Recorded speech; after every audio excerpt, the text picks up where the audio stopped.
the one thing I'll say, Chris, is that if we're just basing this on what we've seen this year, sure, Florida State gave us a bit of a downer against Boston College, but we saw what this team can do against what I still believe is one of the 10 best teams in the country, LSU. They went out there and curb stomped Mississippi State, and they'll be fine. They're a really good team. But we saw what Florida State could do on the high end. We haven't seen that out of Clemson this year. Now they've only played one really good team, but I don't know if we talked about it heading into LSU. If this Clemson secondary, though good, can handle that passing attack if it's on point. Well, I can say this. I know that Clemson fans have a lot of faith in their secondary, and I'm not saying that they shouldn't. I'm not saying that you should not have faith in your secondary. I think that they're a good secondary. I did make a mistake earlier because there was someone that was, and George knows this because we heard it nonstop for like the past 2 or 3 days, that Clemson was using a true freshman in the secondary. So from my understanding, was they had a couple of young guys out there, and I said, with them being inexperienced in their secondary. Anyways, long story short, finding out that most of their guys in the backfield are very experienced and they are good. They said they need to stop Keon Coleman, and they think that they can do that man to man. I 100% disagree.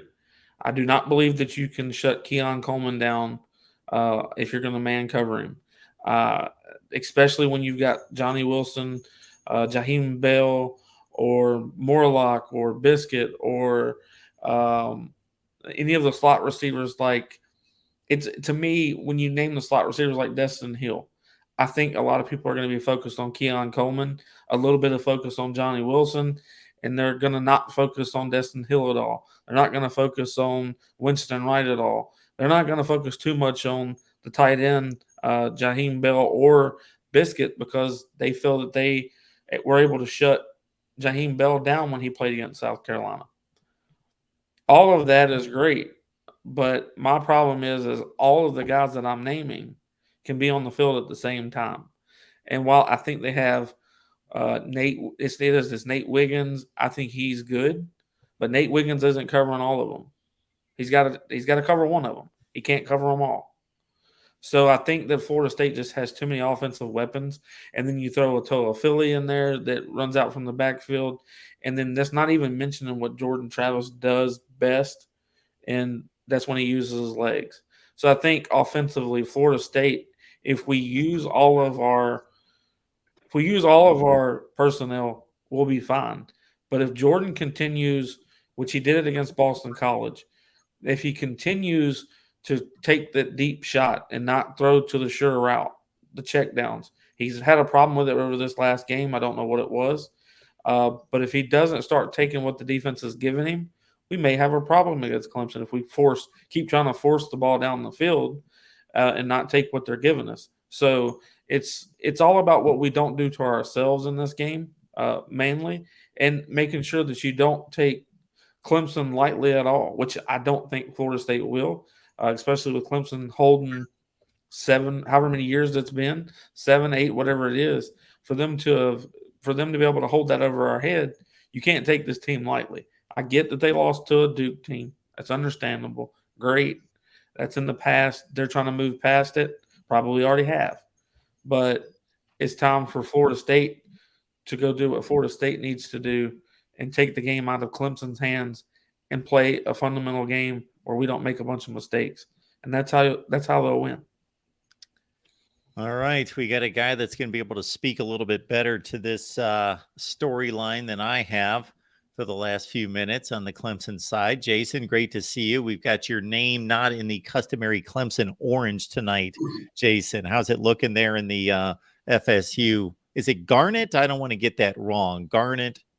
Yes, for Florida State. But Jason, appreciate you being here. AllClemsonTigers.com. Jason joins me every week to break down Clemson football, so we appreciate Jason showing up. How you doing tonight? I'm doing pretty good, man. I apologize for I'm running a few minutes late.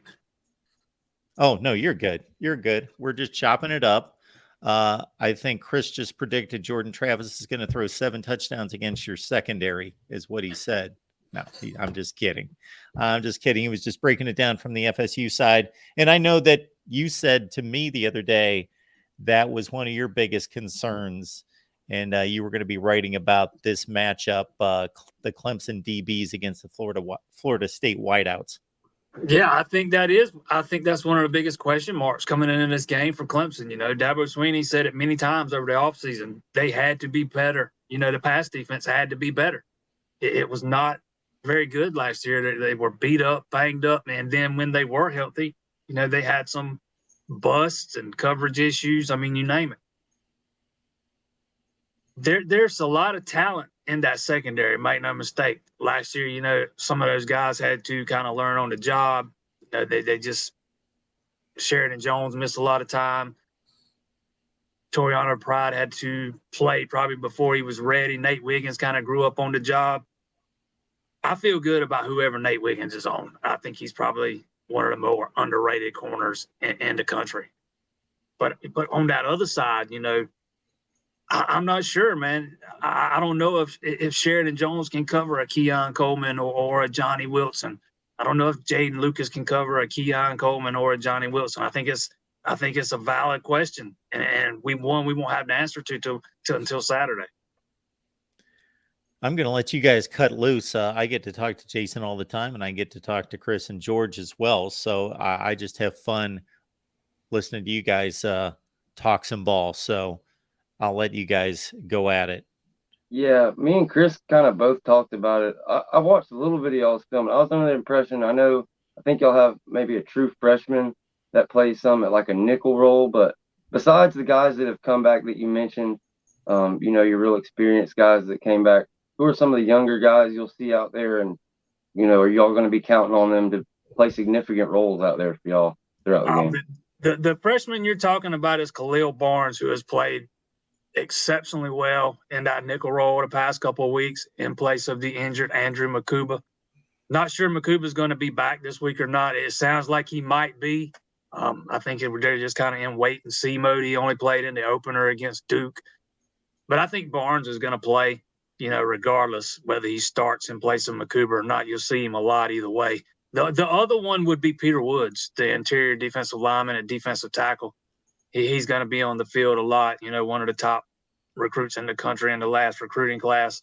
He has been fantastic through 3 games. Haven't heard his name mentioned a lot. It's not like he's back there getting a bunch of sacks, but he's being disruptive, and that's what they need him to be. He's kind of playing behind Tyler Davis and Ruka Roro right now. My question for you is kind of flips this. We're talking a lot about Florida State's wide receiver core against the secondary of Clemson, and my question is a lot of folks are jumping to our secondary performance against Boston College, where we did not play particularly well. We had a lot of mishaps, miscommunications, and stuff would have it. Is there a wide receiver or a couple of wide receivers that Clemson should be able to lean on, or maybe they're going to bloom this game or need to bloom this game, that you would point out could be a problem for our secondary? I think this is kind of 1A, the pass defense and Clemson's receivers, 1 and 1A when it comes to the biggest questions entering this game. You hear a lot about Clemson's wide receivers not being able to get open, create separation, and all that stuff. And, to a certain extent, part of that's true. But through those first 2 games, when the offense was kind of failing to push the ball down the field a lot, there were some guys open. There were some windows to throw in. Either Klubnik didn't see him or he didn't pull the trigger for whatever reason. He'd go to his check down too early.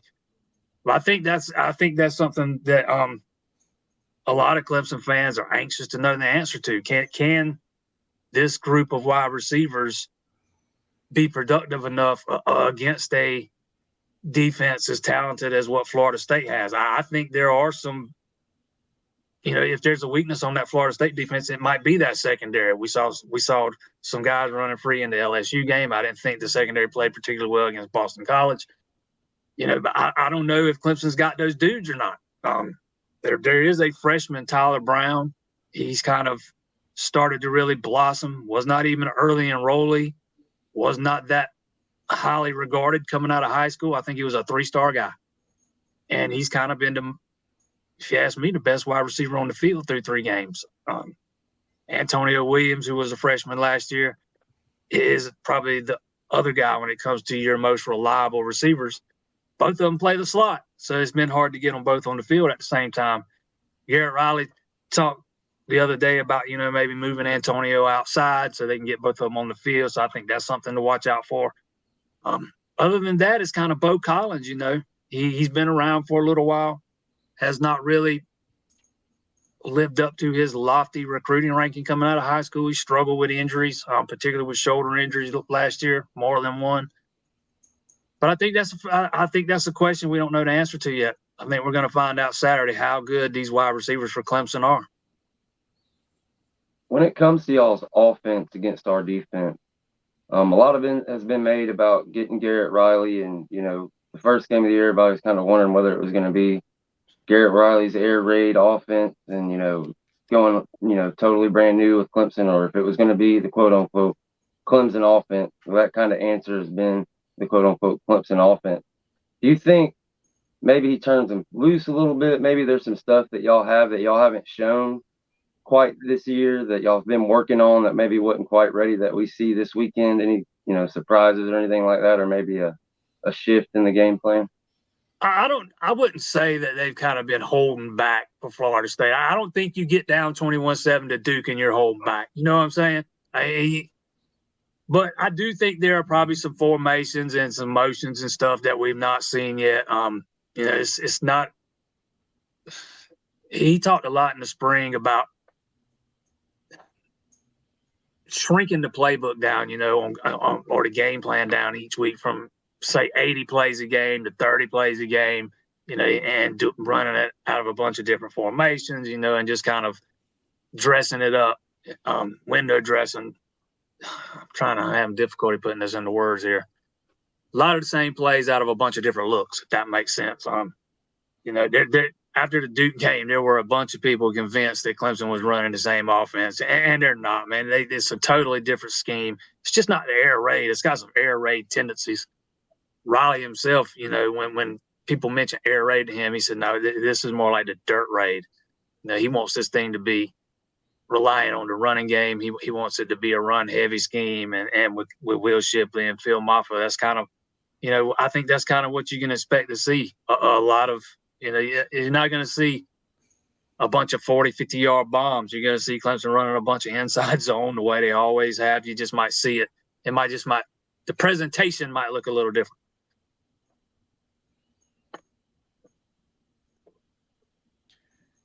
Jason, is this a rivalry? Absolutely. I mean, is it on the level of Clemson, South Carolina, or Florida State, Florida, or Florida State, Miami? Probably not. Those are in-state rivalries. They're a little bit different, but I would say it's a rivalry. It's been the biggest game in the ACC far more often than not each season. And I think if you ask most fans inside the Clemson fan base, they'd call it a rivalry too. I think there's a lot of different ways for a game to be termed as a rivalry game. It doesn't have to be that in-state rivalry like Auburn, Alabama, or Clemson, South Carolina, or Florida State, Miami, Florida State, Florida, or it's just. But yeah, I would call it a rivalry. Yeah, I absolutely would. Just maybe not quite on the same level. Maybe the hatred's not quite the same, but inside each one of those buildings, I guarantee you those players look at it as a rivalry. Yeah, it's definitely a conference rival is what I say. If you want to put context to it, the only difference to me with it is that we've got to hate Miami and Florida for a long time, and it will always be there. It's like our stepbrother, and we want to bash his brains in every time because mom smiles at him. With Clemson, it's like the favorite cousins coming around, and we're going to beat them at whatever family event that this is. That's kind of how I look at it. But I do have a big wonder in what I think I think Clemson is going to try to get the ball to Will Shipley and Moffitt as much as they possibly can, due to the fact of what Shipley has previously done with Florida State over the past couple of years. Also, to base off of what Moffitt is doing from last year to this year. Which one is I think I know the answer to this, but how good is Moffitt coming out of the backfield on receiving passes? Because we know what Will Shipley can do. I think the kid could line up pretty much anywhere on the offense as far as making plays, wide receiver, tailback. I don't care what he's at. If you're getting him the ball, the kid can do something. What do you think Moffitt is just a great compliment to that, or can he be that guy that catches well out of the backfield? I think Moffitt could have left Clemson and been a starter at a bunch of different schools. I think he is that type of dude. His strong suit's not going to be catching passes out of the backfield. Shipley's probably better suited in that regard. But other than that, I in every other aspect, I think Moffitt's just as good as Will Shipley is. They are 1 and 1A in my opinion. For me, in this game, I think that the wild card is going to be the legs of Cade Klubnik. I think he's going to have to be a factor in the running game. I think he's going to have to run for a minimum of 50, maybe 75 yards.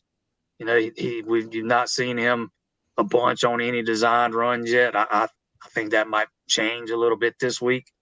We've seen Clemson, you know, in the bigger games tend to lean on that quarterback run a little bit more, and you got to make that Florida State defense account for him. You have to.